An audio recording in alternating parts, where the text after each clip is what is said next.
Coates, and I am with Penn News. Hi, and I'm Sayani Amidi. Today we are joined by Newcastle County Sheriff Scott Phillips. How are you today, Scott? I'm doing great, thank you. We're glad to have you a part of our interview. We have discovered that you created the PAL Center. Can you tell us your impact on that and why you created it?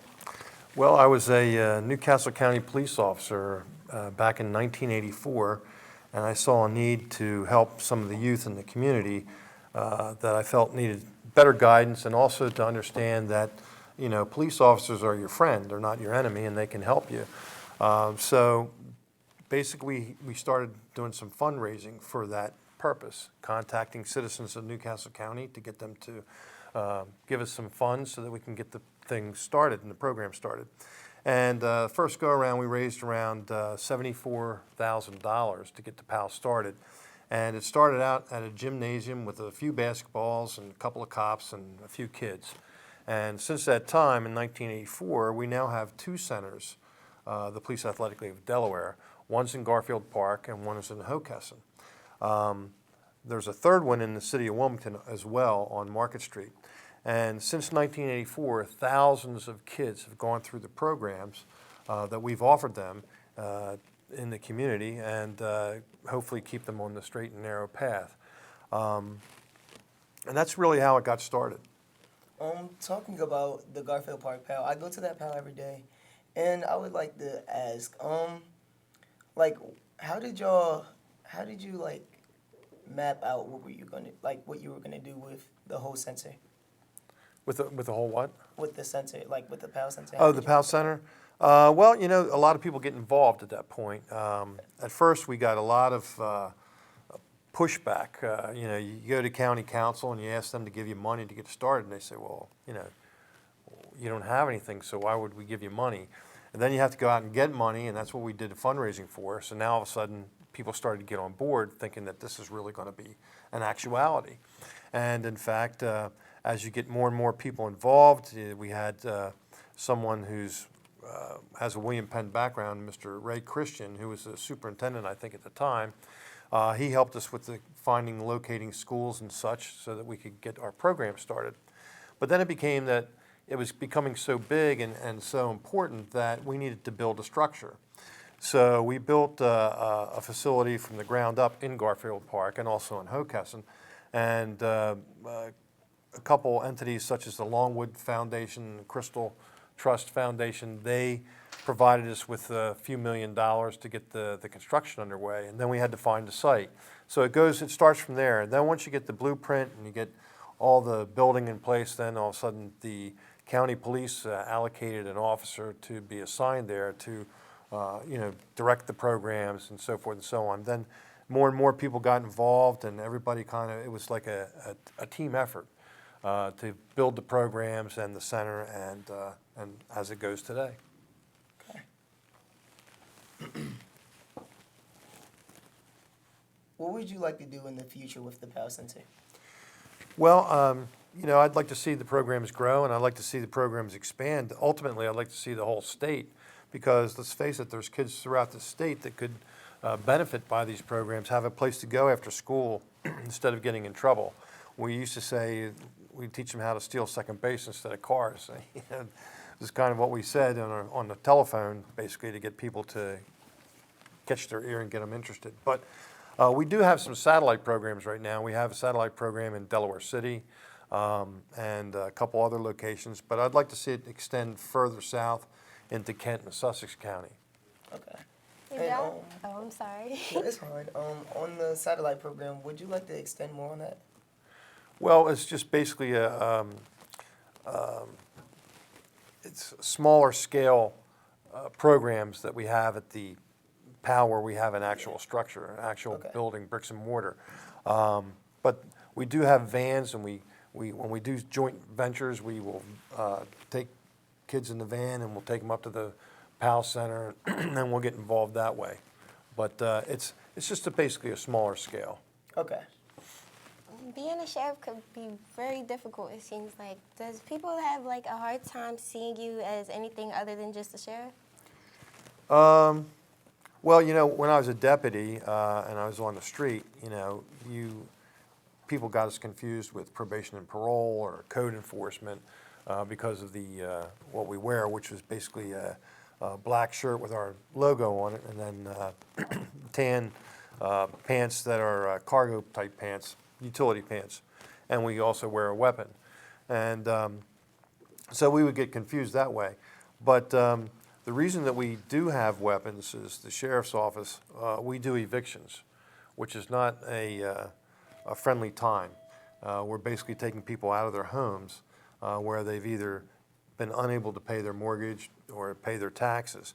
And this doesn't mean that they're irresponsible people. Sometimes these people, they lose their job or they lose a spouse where they depended on a dual income to maintain their mortgage and their taxes. So it's a very sad time. It's a sad time for the deputies to have to do this because also sometimes it involves children. And so that's why we wear a weapon. The upside, one of the things I do want to mention about the upside of this is when people lose their homes, it's not always that they've lost everything. Sometimes there's excess proceeds left over. For example, if they have equity in the home, but we've had to take it because the city or the courts, which we work for the courts, we work for Superior Court, Court of Common Pleas, and Chancery Court. If we've been told to do the eviction, sometimes there's excess proceeds left over. So if there is equity in the house, that is what would be the excess proceeds after all the taxes and mortgage has been paid. So who gets the excess proceeds? Well, the excess proceeds goes to the rightful owner. And the rightful owner is the person who lost the house. So what we've done, or what I've done, I should say, I've tried to search out these people to give them the money. Well, let's face it, if the sheriff just took your home and then all of a sudden a couple months later the sheriff comes looking for you again, you're thinking, gee, you took my home, what do you want, the shirt off my back now? So it's very, very difficult for me to try and convince them that, hey, I've got some money for you. And since I've been in office for 4 years, I've given back over $1 million to rightful owners. I'll give you one instance. A gentleman lost his wife to breast cancer. She had been fighting it for years. So he ended up losing the house. And when all was said and done, there was $35,000 left over. So I tracked him down, found him, and he came in and got a check for $35,000 so he could get his life started again. And it was a good feeling to be able to do that. So I don't know if that really answers your question, but people do confuse us with other agencies at times. Okay. And we would like to take this opportunity to get to know you outside of your job, as in just as a normal person. How would you explain yourself in your everyday life? Well, I have a wife and 3 dogs, Irish. They gave them all Irish names. They have a black lab and 2 Havanese dogs. So it's Guinness, Tully, and Murphy. And so that keeps me busy, and my wife. I do write when I'm off duty as well, too. I golf. I just started golf about 2 years ago. I stink at it, but I enjoy it. You also wrote 2 books, and you got an Indies Award on it, both of them. Can you tell me more about those books? How did you come up with them? What made you want to write them? Well, I've always been a big-time reader all through school, always have been, and I thought, well, someday, hopefully I can write a book. And speaking of the dogs and walking the dogs with my wife, I'd walk around the development with my wife, and I said, I got this idea for a great book. And then I'd tell her about the book, and she'd say, well, that's good, you keep talking about it, but you need to sit down and write it. So I said, okay. I said, there's going to be things that are not going to get done around the house that you want me to do because I'm going to be busy writing. So she's been encouraging for me to do that. And the first book I wrote was, just to give you a brief synopsis, it's about a cop named Jack Dublin, Irish, and it's in Washington, D.C. And one night he's walking home off duty and he hears a woman scream. Well, she's about to be raped. So he intervenes and stops that from happening, and he ends up killing the would-be rapist, who turns out to be the only son of a powerful United States senator. So the next thing you know, he gets set up for a murder that he didn't commit, and terrorists get involved and so forth and so on. So it's kind of interesting. It takes them down to St. Lucia, Montserrat, and some of the scenes are from Delaware as well. So the second book follows up on that, involving a drug cartel. So those are the 2 books that I've written so far. I'm currently writing a 3rd one, and I'm also writing a movie script for another one. But I will mention also that I've had a couple people in Hollywood that I've spoken to that hopefully will get this book made into either a series or a movie. Okay, and extending on your personal life, in your bio it said you had 5 kids and you're also a grandfather. Could you tell us more about that? Yeah, I have five children and 6 grandkids, and it's great. I mean, they range in age from like 2 years old up to like 17, 18 years old. So quite a extensive range in age there. But I love them to death, and I like to spend as much time as I can with them. COVID, of course, created a problem where I didn't see them as much, but I'm starting to see them more often now. Okay. Do you have like any other hobbies besides like outside of your work life? Do you have anything you like to do? Well, again, as I mentioned, I do like to play golf, and my brother got me involved with that. I had been involved in an accident, and he thought it would be a good idea for me to get out and play golf to, get me back on track health-wise, and it's been really good for me. Okay, and talking about your brother, how many siblings do you have? Well, I have an older brother and a younger sister, and my brother, he also was a Newcastle County police officer, as was I. He was on before I was. Okay, and